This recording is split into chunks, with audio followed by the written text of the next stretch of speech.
Today on Legally Us, Kanye West dropped by major brands, including Adidas, following his hateful comments. Plus, Amber Childers seeks a restraining order against Randall Emmett, and Southern Charm star Naomie Olindo is sued for fraud. We've got that plus so much more on today's Legally Us. Hey everyone, welcome to Legally Us. I'm Christina. That's, of course, Neama Rahmani, president of West Coast Trial Lawyers and former federal prosecutor. Hi, Neama. How are you? Hi, Christina. How's it going? Good. Lots to talk about this week. Of course, the big news is Kanye West and several major companies have severed ties with him after his recent anti-Semitic remarks and hateful comments.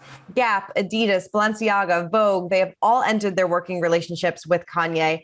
Adidas said that it would stop the Adidas Yeezy business with immediate effect, while Gap is taking immediate steps to remove Yeezy Gap product from their stores and have shut down YeezyGap.com. Now, of course, Kanye has been sharing these outlandish messages. He wore the White Lives Matter t-shirt at his Paris Fashion Week event. He doubled down on his stance, shared a string of anti-Semitic messages.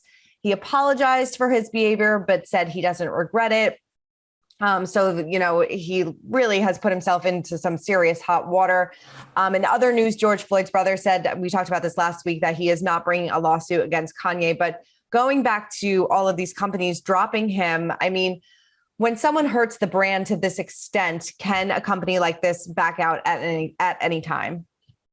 Well, it depends on the language of the agreement. And obviously, we all are disgusted by Kanye's shameful comments. So when you're looking at the agreements, companies are going to be able to get out in a number of ways. The first is they're going to argue that Kanye breached the agreement, regardless of what the agreement said. They're going to say that this is a business agreement, and by hurting the brand, you're hurting the purpose of the agreement. So they're going to say that Kanye breached. But most of these agreements, they're drafted by high-priced lawyers, and they have clauses to get out. They may have a termination clause for cause. So if Kanye does something, even if it's not a breach of the agreement, it may violate a specific provision of the agreement. So for instance, it may have a morality clause or a character clause or something to that effect, because these companies are smart. They know they're dealing with someone that has a history of erratic behavior. And I'm not saying mental health or anything excuses what Kanye's done. But if they're smart, they're going to have these provisions in, because things can go sideways at any moment, allowing them to walk away. Definitely. And it seems like, I'm sure that they've thought about this all before, like you said. So can Kanye take any legal action against Gap, against Adidas, Balenciaga for terminating their business deals? Kanye can. I'm sure he's going to lawyer up, and these agreements are worth millions, probably tens or even hundreds of millions of dollars. So Kanye is going to argue that this termination violates the agreement. It's unlawful, and therefore he's entitled to damages, what they would have paid him.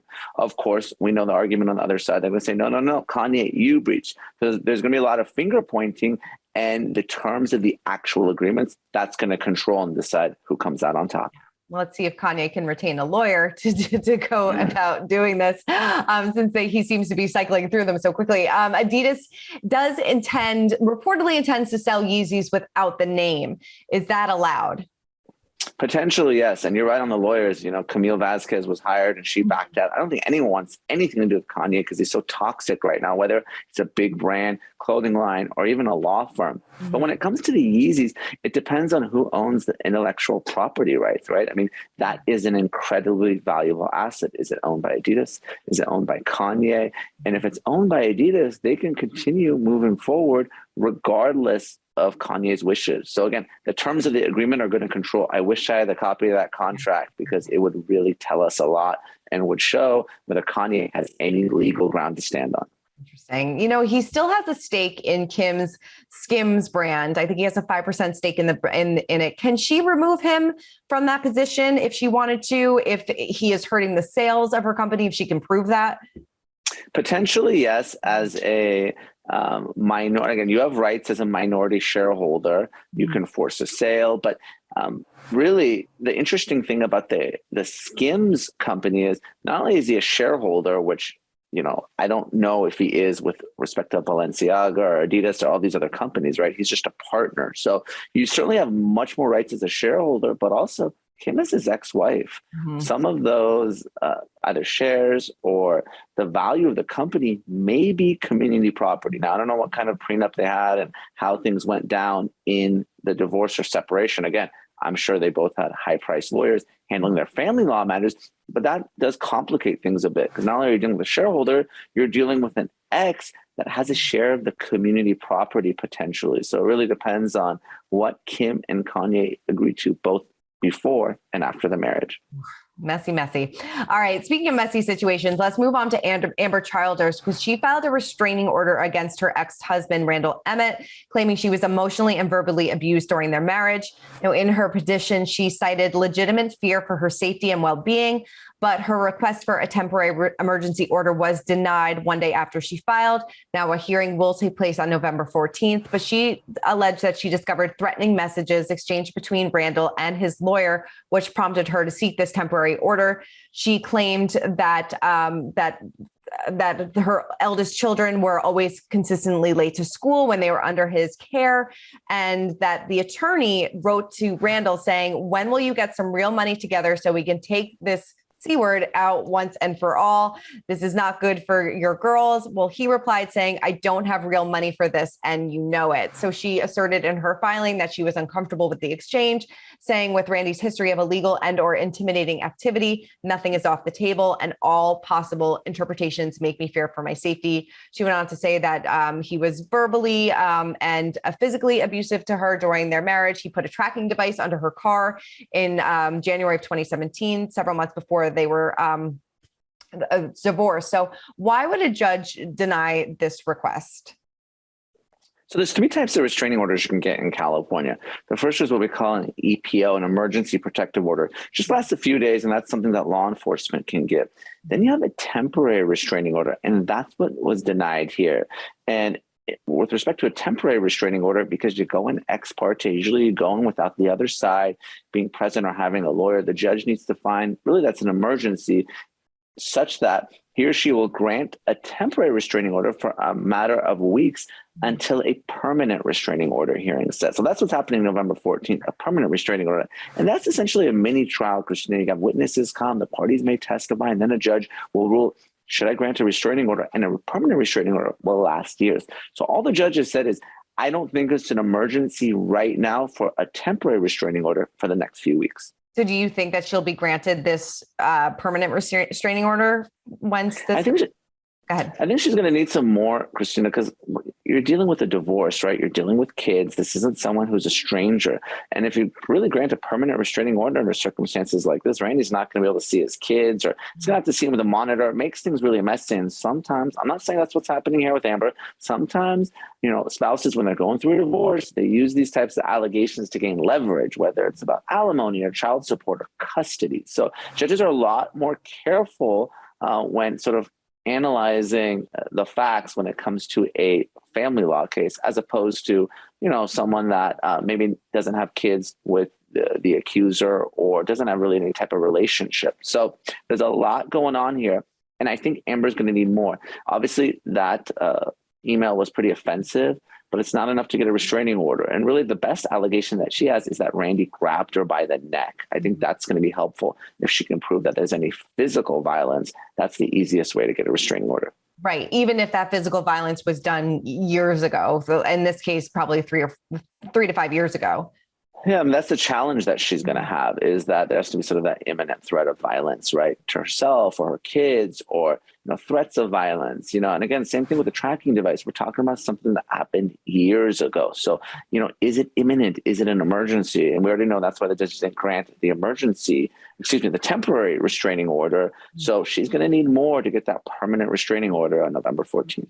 Interesting. All right. Well, let's move on to Southern Charm star Naomie Olindo. So she is being sued for fraud and breach of contract by Alibi co-founder Virginia Ginny Cox. So Virginia alleged in her court filing that Naomie had employed deceptive tactics to maintain control of Alibi, in which they had a 50-50 ownership stakes and misappropriated earnings. She is claiming in her court paperwork that Naomie misled her about the company's finances and failed to treat the company as a separate and distinct entity. She was so Virginia, the one that is suing Naomie, was ultimately fired back in May, with Naomi allegedly claiming that she never had ownership of an interest in the e-commerce brand.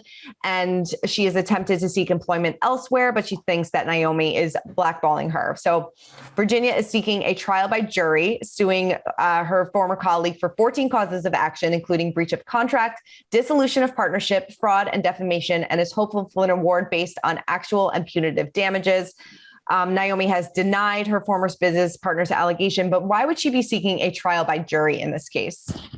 Christina, that's usually the default in civil and criminal cases. So usually lawyers think that they're going to do a better job with, whether it's 6 or 12 jurors than rolling the dice on a particular judge, because that judge will make the decision entirely. So usually the parties, unless they can both agree to a trial by judge, they're going to default to a jury trial. Mm-hmm. Do you think so? Who has the leg up in this case? Do you think Virginia does, or do you think Naomi does?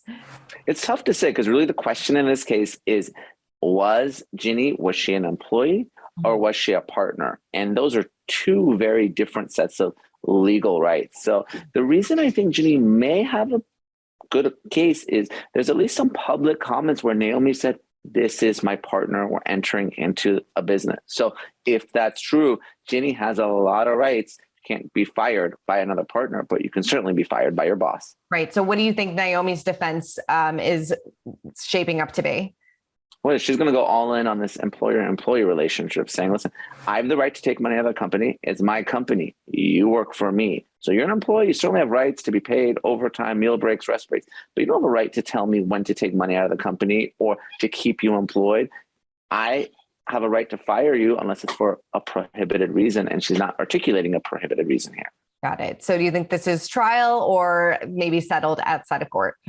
I think a case like this will settle. It costs a lot of money to take the case to trial. I don't get the sense that this is a very, very valuable brand right now, especially with the parties pointing the finger at one another. So I can see this settling with Naomi paying Ginny some money to walk away. Yeah, seems like it. Well, Neama, thank you so much. I really appreciate your time and expertise as always. Christina, thanks for having me as always, and I'll see you next week.